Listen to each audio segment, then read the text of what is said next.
Il y a quelque chose que presque personne ne vous a dit à propos du changement de la réalité. Premièrement, on n'a pas l'impression d'avoir gagné. J'ai l'impression de tout perdre à l'intérieur. Je perds intérêt, perte de connexion, perte d'enthousiasme, perte de certitude, perdre la version de toi qui, jusqu'à récemment, semblait encore fonctionner. Et c'est le moment le plus dangereux de tous.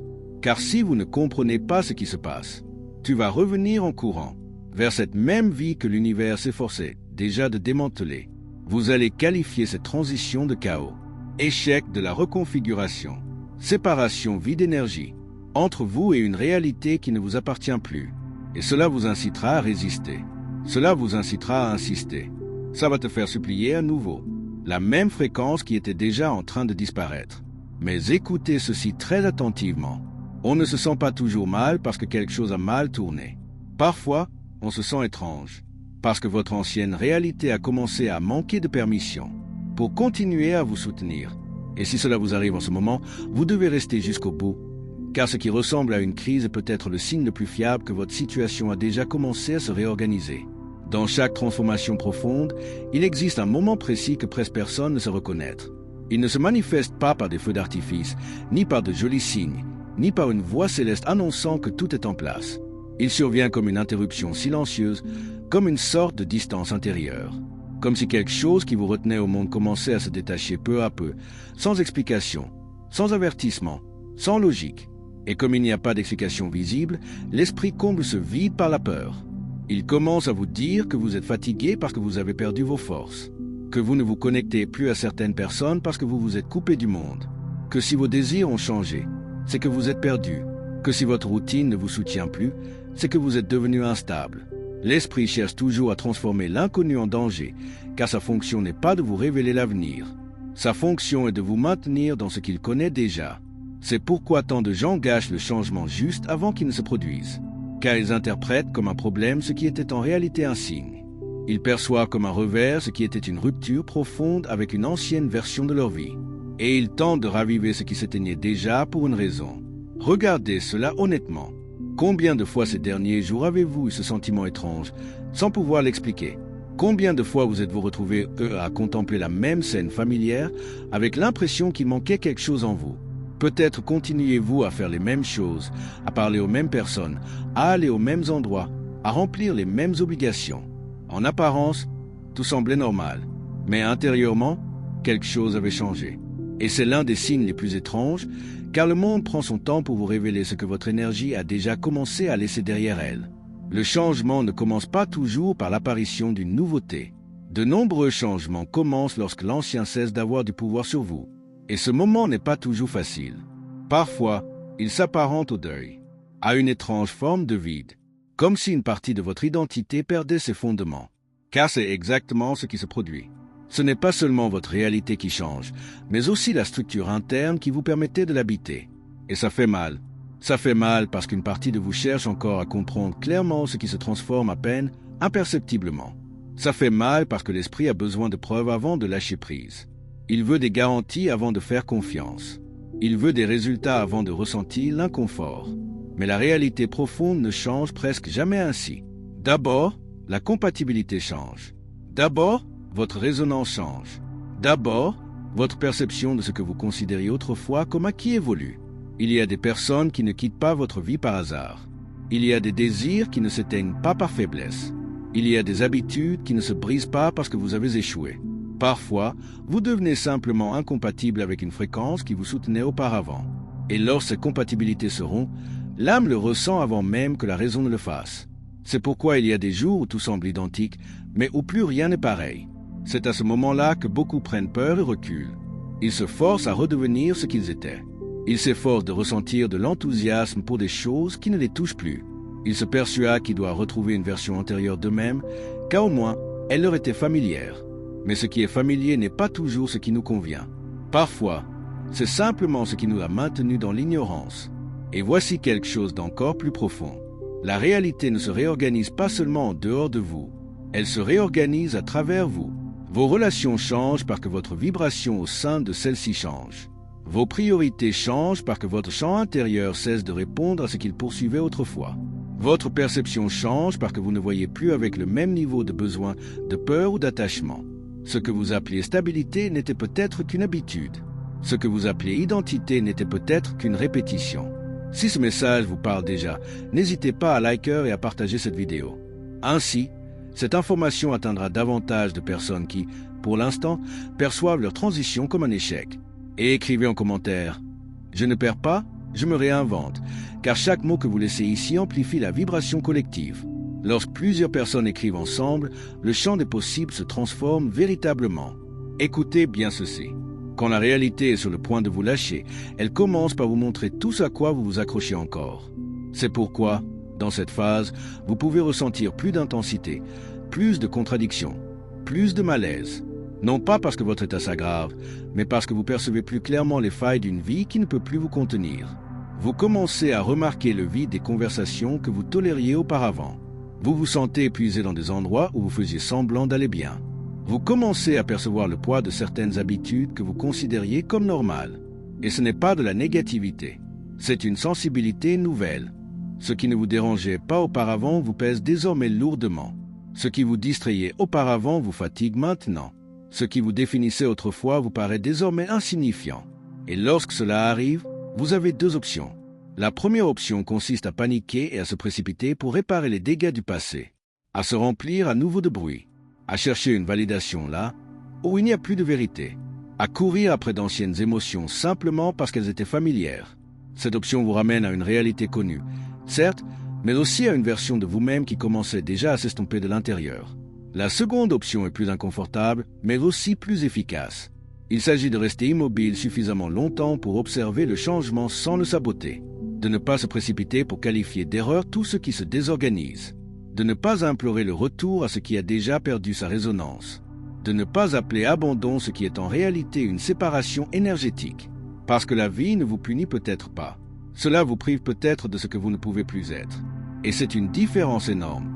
Car lorsque vous comprenez cela, vous cessez de lutter contre le processus. Vous cessez de demander à la réalité de vous rendre ce que vous étiez. Vous cessez de mesurer vos progrès à l'aune de votre capacité à vous accrocher aux anciennes habitudes. Et vous commencez à reconnaître quelque chose de bien plus important. Parfois, le premier signe d'expansion n'est pas l'arrivée de quelque chose. C'est que quelque chose ne peut plus rester. Et c'est là que tout devient encore plus délicat.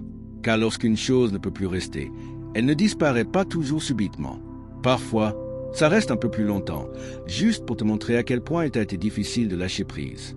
Et cette phase déconcerte presque tout le monde. Parce que d'une part, vous avez déjà le sentiment que vous n'êtes plus les mêmes. Mais d'un autre côté, vous êtes toujours entouré de scènes, de personnes, d'habitudes et de pensées qui appartiennent à votre version précédente. C'est comme vivre entre deux réalités à la fois. Votre corps est encore dans un seul, mais votre énergie a déjà commencé à répondre à une autre. Et il n'y a pas de sentiment plus étrange que celui-ci. Car, de l'extérieur, rien ne semble avoir changé. Mais intérieurement, vous ne pouvez plus regarder votre vie avec les mêmes yeux. Vous ne pouvez plus faire semblant aussi facilement. Vous ne pouvez plus vous enthousiasmer pour les mêmes choses. Tu ne peux plus te trahir sans le ressentir immédiatement. Et cela donne à beaucoup l'impression qu'ils sont devenus plus fragiles. Mais vous ne devenez pas plus fragile. Vous devenez de plus en plus incompatible avec tout ce qui vous obligeait auparavant à vous déconnecter de vous-même pour le maintenir. Voilà une vérité que presque personne ne veut entendre. Il existe des relations qui ne fonctionnent que si l'on se minimise. Il existe des routines qui ne semblent stables que lorsque vous désactivez votre sensibilité. Il y a des objectifs qui ne vous ont obsédé que lorsque vous confondiez anxiété et raison d'être. Il existe des identités qui semblaient fortes, mais qui n'existaient que parce que vous n'aviez pas pris le temps de voir à quel point elles devaient souffrir pour rester en vie. C'est pourquoi, lorsque votre réalité commence à se réorganiser, ce ne sont pas seulement les circonstances qui changent. On commence alors à percevoir avec une clarté brutale le coût énergétique du fait de continuer à être celui qu'on n'est plus.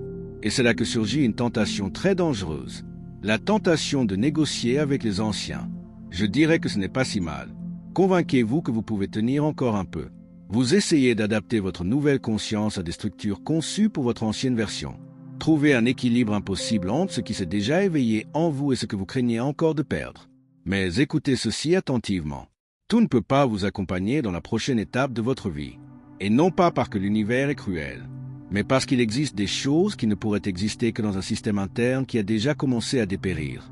Il y a des gens qui étaient liés à votre souffrance, pas à votre vérité. Il existe des décisions qui ont été prises par nécessité et non par pouvoir. Il existe des désirs qui naissent de votre vide et non de votre vision. Et lorsque vous commencez à guérir, à vous éveiller ou simplement à cesser de vous mentir à vous-même, tout cela perd de son pouvoir. Non pas parce que vous étiez confus, mais parce que tu as enfin cessé de nourrir ce qui n'était pas réel. Et cela fait plus mal que beaucoup ne l'imaginent.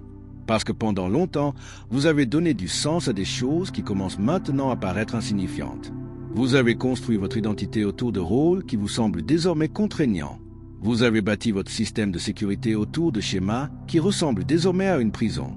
Puis, lorsque la vie commence à déplacer ces pièces du puzzle, on a le vertige. Pas seulement à cause de ce qui reste, mais pas pour ce qui est révélé. Parce que soudain, vous réalisez que vous n'étiez pas aussi connecté que vous le pensiez. Tu n'étais pas aussi heureux que tu le disais. Vous n'étiez pas aussi aligné que vous le pensiez. Vous y étiez habitué. Et rompre une vieille habitude peut sembler plus menaçant que d'abandonner une douleur familière. C'est pourquoi tant de gens y retournent. Non pas parce que je ne veux pas grandir, mais parce que le fossé entre l'ancienne et la nouvelle identité peut sembler insupportable si l'on ne sait pas comment l'interpréter. Ce vide n'est pas une punition. C'est un coureur, un espace intermédiaire où vous n'avez pas encore de forme définitive, mais où vous ne rentrez plus dans la forme précédente. Et oui, ce couloir est effrayant, parce que là-bas, on ne peut pas se fier entièrement à son passé. Mais vous ne pouvez pas encore toucher à ce qui va arriver. C'est là que l'esprit perd le contrôle. C'est là qu'il cherche désespérément des réponses. C'est là qu'elle souhaite retourner vers ce qui lui est familier, même si cela lui fait mal.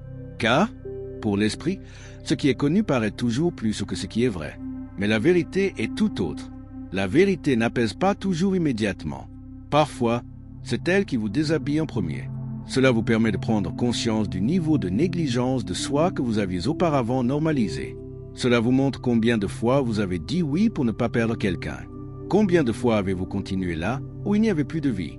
Combien de fois avez-vous qualifié une dépendance d'amour? Combien de fois avez-vous qualifié une évasion de mission? Combien de fois avez-vous qualifié la peur déguisée de patience?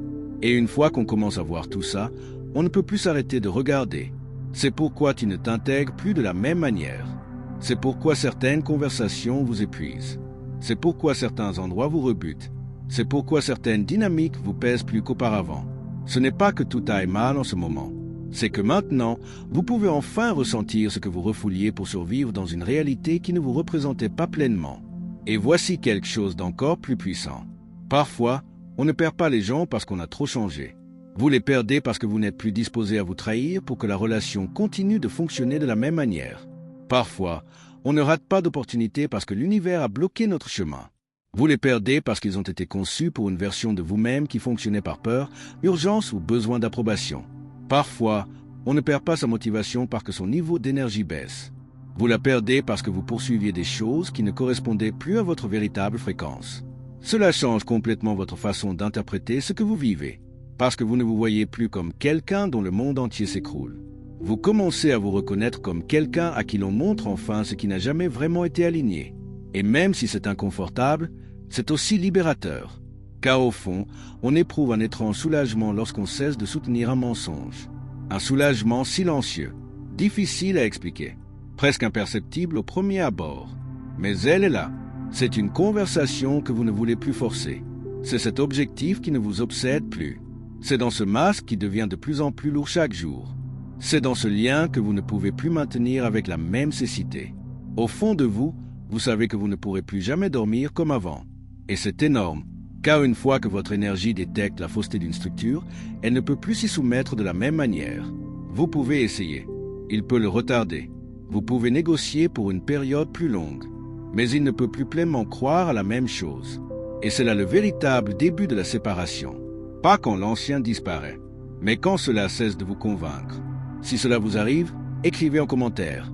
Ce qui me freinait autrefois ne me convainc plus, car chaque mot que vous laissez ici amplifie la vibration collective. Lorsque des milliers d'âmes reconnaissent une vérité ensemble, le champ des possibles se transforme véritablement. Dites-moi aussi ce qui, dans votre vie, ne vous convainc plus comme avant. Parfois, le simple fait de le nommer est le premier véritable acte de libération. Car oui, le nom qu'on lui donne est important. Ne pas se victimiser. Ne pas rester bloqué sur la plaie. Mais parce que ce qui est nommé consciemment cesse de vous gouverner dans l'ombre.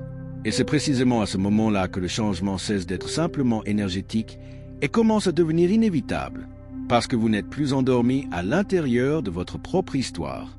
Maintenant, vous le voyez, et quand on y voit clair, on ne peut plus appeler destin ce qui n'était que répétition. On ne peut plus qualifier de paix ce qui était résignation. On ne peut plus appeler loyauté ce qui était la peur de lâcher prise. On ne peut plus qualifier d'identité ce qui était une prison confortable. Et même si vous ne voyez pas encore la forme exacte de votre nouvelle réalité, quelque chose en vous a déjà commencé à la choisir. Chaque fois que vous cessez de vous attarder sur ce qui vous épuise, chaque fois que tu cesses de supplier pour avoir des liens, chaque fois que vous cessez de courir après une version de vous-même qui ne vous semble plus vivante, chaque fois que vous acceptez que le vide n'est pas toujours une absence, mais un espace disponible, c'est là qu'une autre fréquence entre en jeu, toujours subtile, toujours silencieux, toujours sans forme claire, mais réelle, très réaliste, et surtout, elle n'a plus besoin de ressembler à votre vie d'avant pour être correcte. Et c'est là qu'intervient le test qui distingue ceux qui changent vraiment de ceux qui retombent dans le même cycle sous un autre nom. Car lorsque la nouvelle fréquence commence à arriver, elle n'apporte pas toujours de réponse. Prévoyez beaucoup d'espace. Et beaucoup de gens ne savent pas quoi faire de cet espace. Elle ne sait pas quoi faire quand elle ne désire plus ce qu'elle aimait avant, mais qu'elle ne peut pas encore toucher à la nouveauté. Il ne sait pas quoi faire lorsque le bruit se calme et qu'il n'y a plus de distractions constantes qui soutiennent son identité. Il ne sait plus quoi faire lorsqu'il cesse de la poursuivre, d'insister, de la forcer, et qu'il se retrouve face à face avec quelque chose qu'il a évité pendant des années, son propre vide intérieur. Et voici une vérité qui dérange, mais qui est libératrice. Beaucoup de gens n'aimaient pas leur ancienne vie. Elle les a divertis par le drame, divertis par la poursuite, divertis par l'urgence, divertis par la tentative constante de réparer, sauver, récupérer, impressionner ou prouver. Cela leur donnait une impression de mouvement. Cela leur a donné une identité. Cela leur donnait une raison de se lever chaque jour, même s'ils se vidaient de l'intérieur. C'est pourquoi, lorsque la réalité commence à les abandonner, ils ressentent le silence. Et ils confondent ce silence avec le vide. Mais il n'est pas toujours vide. Parfois, il s'agit d'une désintoxication. Parfois, c'est la première fois depuis longtemps que votre énergie n'est plus utilisée pour entretenir une guerre intérieure que vous appelez la vie. Et bien sûr, ça paraît bizarre, parce que vous aviez l'habitude de vivre en réagissant, mesurer sa valeur à l'aune de ce qu'on a enduré, se sentir important parce qu'il y avait toujours quelque chose à résoudre, croire qu'être occupé, c'était être aligné, dire que souffrir pour quelque chose témoigne de sa profondeur. Mais non, maintenir l'attention ne signifie pas toujours avoir un but. La recherche de l'intensité ne signifie pas toujours être en vie. Et se battre pour conserver quelque chose ne signifie pas toujours que c'est ce qu'il vous faut. Il y a des gens qui ne se sentent réels que lorsqu'ils se battent pour quelque chose. Car s'ils cessent de se battre, ils se retrouvent confrontés à une question plus effrayante que n'importe quelle perte. Si je n'ai plus à courir après la même chose, qui suis-je? Cette question change tout. Car là, vous ne négociez plus avec une circonstance extérieure. Là, vous touchez au cœur même de votre identité. Et c'est à ce moment-là que beaucoup de gens cessent de changer. Non pas parce qu'ils ne peuvent pas être transformés, mais parce que la véritable transformation ne consiste pas seulement à vous dépouiller de vos biens. Cela vous enlève vos excuses. Cela permet d'éliminer les vieux papiers.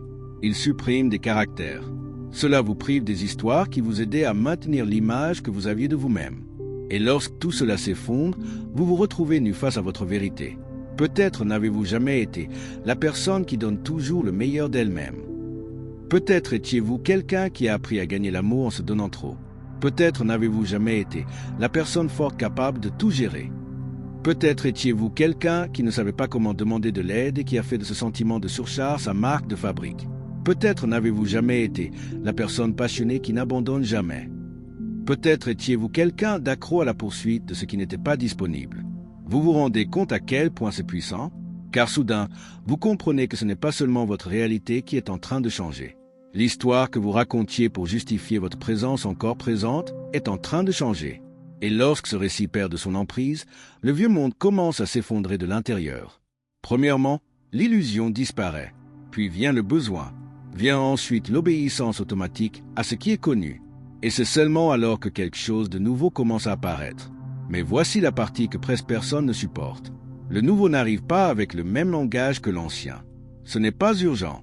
Ce n'est pas par nécessité. Ce n'est pas avec cette intensité nerveuse à laquelle vous étiez habitué. Il entre différemment. Entrez calmement. Entrez avec une vérité silencieuse. Entrez sans avoir à trop vous convaincre. Entrez sans ramper. Elle arrive sans vous demander de vous trahir pour la maintenir. Et c'est précisément pour cette raison que beaucoup de gens ne le reconnaissent pas. Parce qu'ils pensent que ce qui est réel doit être ressenti avec la même intensité que ce qui est toxique. Ils pensent que sans anxiété, rien n'a d'importance. Ils croient que sans drame, il n'y a pas de destin.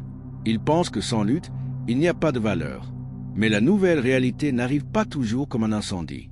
Parfois, cela se présente sous forme d'ordre, comme une petite lumière stable, comme une décision qui ne nécessite plus autant de délibération, comme une paix qui ne crie pas, mais qui demeure, comme une sensation nouvelle de ne plus avoir à mendier de l'énergie là où auparavant on vivait émotionnellement à genoux. Et cela peut paraître ennuyeux à un esprit accro au chaos, mais pour l'âme, c'est le repos. C'est vrai, c'est une question de cohérence. C'est le début d'une vie qui n'a plus besoin de vous briser pour vous faire ressentir quelque chose. Si vous êtes arrivé jusqu'ici, commentez. Je choisis la vérité, pas le drame, car chaque mot que vous laissez ici amplifie la vibration collective. Lorsque plusieurs personnes nomment simultanément une nouvelle fréquence, le champ énergétique se transforme véritablement. Et ce commentaire n'est pas qu'une simple phrase. C'est une décision énergétique, car il arrive un moment où il faut choisir. Ou êtes-vous encore accro à ce qui vous est familier, ou vous devenez disponible pour ce qui est réel? On ne peut pas toujours avoir les deux. On ne peut pas toujours préserver l'ancienne émotion et en même temps faire place à une nouvelle cohérence. On ne peut pas toujours se justifier avec les mêmes blessures et espérer une réalité différente.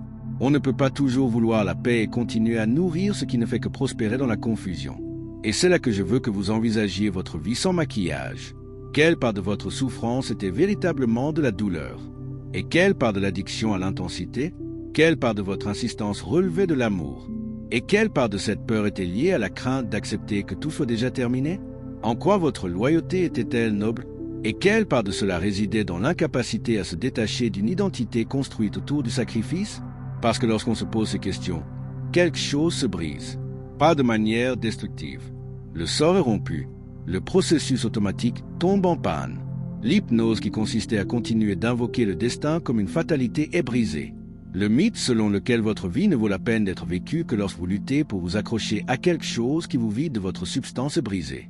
Et depuis cette rupture, une autre façon d'être au monde commence à émerger. Une solution moins désespérée, moins réactive, moins dépendant des signaux externes pour savoir qui vous êtes. Vous commencez à remarquer que vous n'avez plus autant besoin de faire vos preuves, que vous n'avez plus besoin de poursuivre avec la même urgence, que vous n'ayez plus besoin d'expliquer sans cesse pourquoi vous méritez une place, de l'amour, l'abondance ou la paix. Non pas parce que vous êtes devenu indifférent, mais parce que votre énergie commence à se souvenir de quelque chose qu'elle avait oublié. Ce qui vous est véritablement destiné ne nécessite pas que vous vous abandonniez pour l'obtenir. Et cela change même votre façon d'attendre, parce que vous n'attendez plus dans le manque.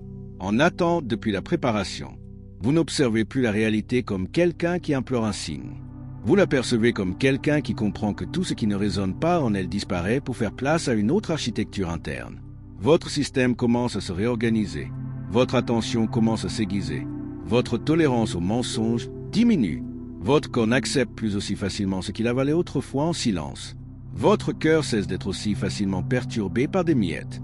Et même s'il y a encore des jours de brouillard, quelque chose d'essentiel a déjà changé. On ne peut pas revenir complètement en arrière. Vous pouvez essayer. Vous pouvez prendre votre temps. Vous pouvez regarder en arrière. On peut ressentir de la nostalgie même pour des choses qui nous brisaient autrefois. Mais vous ne pouvez plus pleinement croire à cette ancienne réalité. Parce que le corps se souvient. L'énergie se souvient. La conscience se souvient. Rappelez-vous combien vous a coûté le maintien de certaines routines. Rappelez-vous combien de mensonges se cachaient derrière certains masques. Souviens-toi de tous les sacrifices que tu as faits pour appartenir à un groupe. Souviens-toi à quel point tu t'es trahi pour éviter de perdre. Et une fois que ce détail est vraiment ancré dans les mémoires, le circuit complet devient impossible. C'est pourquoi cette phase est si puissante. Car même si vous ne voyez pas encore toutes les nouveautés se manifester, l'irréversible s'est déjà produit. Vous avez cessé d'être pleinement compatible avec ce qui vous freinait auparavant. Et ce, même si c'est encore inconfortable, la liberté commence déjà à prendre forme. Et lorsque la liberté commence à prendre forme, il se produit quelque chose qui change complètement votre façon d'interpréter votre vie. Vous cessez de vous demander uniquement ce que vous êtes en train de perdre. Et vous commencez à vous demander ce que cela vous coûtait de continuer à vous accrocher à cela. Cette simple question ouvre des perspectives immenses. Parce que pendant longtemps, vous avez considéré vos fermetures comme des échecs, votre vide comme punition, vos distances comme abandon, vos doutes sont une faiblesse. Mais maintenant, vous pouvez regarder plus en profondeur. Vous pouvez maintenant constater que beaucoup de ces ruptures n'étaient pas destinées à vous détruire. Ils sont arrivés pour perturber une continuité qui vous épuisait déjà. Et ça change tout. Car une fois qu'on comprend que tout ce qui finit n'est pas forcément une perte, on cesse de s'agenouiller devant ce qui est parti. On cesse de courir après chaque porte qui se ferme. On cesse de réclamer des explications alors qu'il suffisait d'accepter. On cesse de mesurer sa valeur à sa capacité à retenir ce qui était déjà en train de nous échapper. Vous commencez à voir les choses différemment. On commence à se rendre compte que certains adieux étaient la première façon pour la vie de nous ramener à nous-mêmes. Que certains silences étaient le seul moyen de rompre une dépendance déguisée en lien. Que certaines déceptions ont brisé une illusion qui vous maintenait prisonnier. Que certains retards n'étaient pas des blocages. Elles offraient une protection contre une réalité qui ne reposait pas sur votre vérité. Et soudain, vous comprenez quelque chose d'énorme. Ce n'était pas toi qui avais du mal à entrer dans une nouvelle réalité. C'était la nouvelle réalité qui vous poussait à vous défaire de tout ce qui ne pouvait pas vous convenir. C'est très différent. Car, même si vous pensiez devoir forcer, convaincre, persévérer ou prouver, vous agissiez encore comme quelqu'un qui se méfiait du processus. Comme quelqu'un qui croyait encore que la transformation devait être spectaculaire dès le départ. Comme quelqu'un qui avait encore besoin d'une preuve extérieure pour valider ce qui se passait déjà en lui. Mais la vérité est différente. Les transformations les plus profondes ne commencent pas par des preuves. Tout commence par une incompatibilité, avec cette étrange impression de ne plus vraiment correspondre à son ancien mode de vie, avec ce malaise silencieux face à tout ce que vous avez enduré, avec cette clarté dérangeante qui vous fait voir ce que vous pouviez auparavant nier, avec cette nouvelle incapacité à continuer d'appeler paix ce qui était résignation, amour ce qui était dépendance, but ce qui était anxiété et destin ce qui était répétition. Et oui, ça peut faire mal, car lorsque le passé s'effondre, on ne perd pas seulement sa structure. On perd aussi son récit. On perd l'histoire qui expliquait qui l'on était. On perd le personnage que l'on savait jouer. On perd le langage qui justifiait nos retards, nos attachements, nos luttes, nos sacrifices. Et c'est là que le véritable vertige apparaît. Non pas la peur de perdre quelque chose, mais la peur de ne plus savoir qui être sans cela. Mais écoutez ceci très attentivement. Cette peur ne signifie pas que vous devriez y retourner. Cela signifie que vous êtes aux portes d'une nouvelle identité. Vous ressentez le tremblement naturel d'une version de vous-même qui ne veut plus vivre avec les mêmes blessures, les mêmes automatismes, les mêmes dépendances, les mêmes urgences, la même soif de validation. Et même si vous n'avez pas encore une carte complète, quelque chose en vous le sait déjà. Il sait que tu ne peux plus totalement correspondre à ce qui te définissait auparavant. Il sait qu'on ne peut plus demander la vérité dans des situations où l'on a survécu en se mentant à soi-même. Il sait que tu ne peux plus considérer ton foyer comme un lieu intérieur où tu t'es coupé du monde pour avoir le sentiment d'appartenir à une famille. Vous le savez déjà, peut-être pas avec des mots, peut-être pas de manière logique, peut-être pas avec des certitudes mentales, mais vous le savez avec votre corps. Vous le savez par la fatigue que certaines routines engendrent. Vous le savez avec le poids que certaines conversations vous laissent. Vous le savez à ce silence étrange qui apparaît lorsque vous essayez de raviver quelque chose qui, énergétiquement, est déjà terminé. Vous le savez avec cette sensation difficile à expliquer que votre âme a déjà quitté les lieux où votre esprit va encore rester. Et c'est là que réside la grandeur de ce moment. Car lorsqu'on arrive à ce stade, la vie exige une forme de confiance plus mature. Fini la confiance enfantine qui attend des signes encourageants en permanence. Pas cette confiance anxieuse qui exige des résultats immédiats. Pas la confiance conditionnelle qui n'existe que lorsque tout se déroule comme prévu. Il vous demande autre chose. Cela vous demande d'avoir la confiance nécessaire pour ne pas vous précipiter au secours de ce qui est en train de tomber. La confiance nécessaire pour ne pas qualifier toute désintégration d'échec. La confiance nécessaire pour rester présent tandis que l'ancien se déforme. La confiance nécessaire pour laisser une structure se terminer sans que sa fin ne devienne une accusation portée contre vous. C'est ça, le pouvoir, une puissance plus silencieuse, plus profonde, encore plus rare, mais aussi plus réelle. Car le vrai pouvoir ne consiste pas toujours à attirer des choses dans sa vie. Parfois, cela consiste à ne pas interrompre ce qui est déjà en train de partir. Parfois, cela consiste à ne pas toucher ce qui ne vibre plus. Ne pas mendier des réponses là où il ne reste qu'un écho. Ne pas rechercher l'intensité là où la vérité n'existe plus. En ne forçant pas la continuité avec tout ce qui ne tenait que lorsque vous vous trahissiez vous-même. Et quand on fait ça, quelque chose d'immense commence à se mettre en place. Votre énergie cesse de se dissiper. Votre attention cesse d'être fragmentée. Votre identité cesse de dépendre de ce qui vous arrive à l'extérieur. Votre champ d'action cesse d'être occupé à contenir des ruines émotionnelles. Et de ce vide immaculé, une autre architecture commence à émerger. Plus cohérent, plus simple, plus stable, plus en accord avec votre véritable nature lorsque vous n'agissez pas par peur. Ça n'arrive pas toujours d'un coup. Parfois, cela se manifeste comme une petite paix, une décision claire, comme une relation qui ne vous oblige pas à porter un masque, comme un désir nouveau qui ne découle plus d'un manque, comme une force tranquille qui n'a rien à prouver, mais qui paraît plus réelle que tout ce qui a précédé. C'est ce que beaucoup ne voient pas. Ils pensent que la nouvelle réalité arrivera en hurlant. Ils pensent que cela suscitera un immense enthousiasme, un test décisif, un grand spectacle. Mais elle arrive souvent en silence. Elle arrive sous forme de commande. Il s'agit d'un produit nettoyant. Cela arrive comme une pause.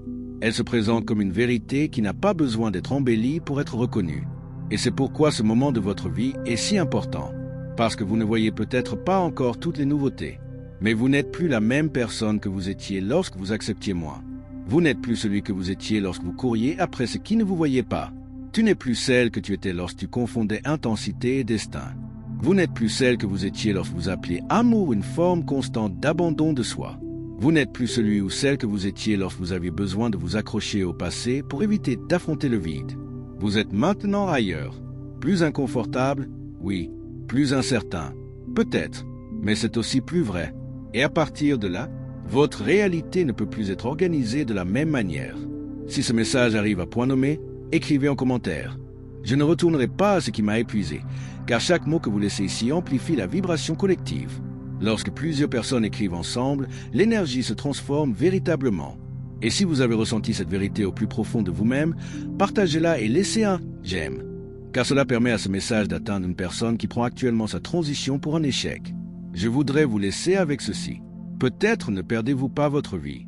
Vous commencez peut-être à moins supporter de vivre loin de chez vous. Peut-être n'êtes-vous pas puni par l'univers. Peut-être êtes-vous en train de vous libérer d'une version de la réalité qui ne pouvait plus soutenir votre prochain niveau de conscience. Peut-être que ce vide n'est pas venu pour te détruire. Il est venu faire de la place. Peut-être que ce silence n'est pas un abandon. C'est une reconfiguration. Peut-être que cette distance n'est pas une erreur. C'est la preuve qu'en vous, quelque chose a cessé d'être compatible avec tout ce dont votre déconnexion avait besoin pour continuer d'exister. Et quand vous comprendrez cela, tu ne pleures plus de la même façon quand ce qui tombe se produit. Vous ne poursuivez plus de la même manière ce qui s'éloigne. On n'a plus peur de la même façon quand quelque chose cesse de répondre. Parce qu'on commence à reconnaître le schéma. Ce qui est éteint n'est pas toujours perdu. Parfois, cela se révèle de soi-même. Parfois, cela montre qu'elle n'avait plus de vie propre. Parfois, cela montre que ce problème persistait uniquement parce que vous l'avez alimenté par la peur, l'habitude, la nostalgie ou le besoin. Parfois, on tombe parce que notre âme a déjà choisi quelque chose de plus élevé avant même que notre esprit puisse le comprendre. Voilà la conclusion épique de cette vérité. Vous n'êtes pas ici pour ressusciter d'anciennes versions de votre vie. Vous êtes ici pour cesser de gaspiller votre énergie à tout ce qui vous demandait de vous rabaisser pour pouvoir continuer. Et dès que vous faites cela, même si vous ne pouvez pas encore voir tout le chemin, la nouvelle réalité a déjà commencé. Car le véritable changement ne commence pas avec l'arrivée de quelque chose de nouveau. Cela commence lorsque vous cessez enfin de vous accrocher à ce qui aurait dû prendre fin.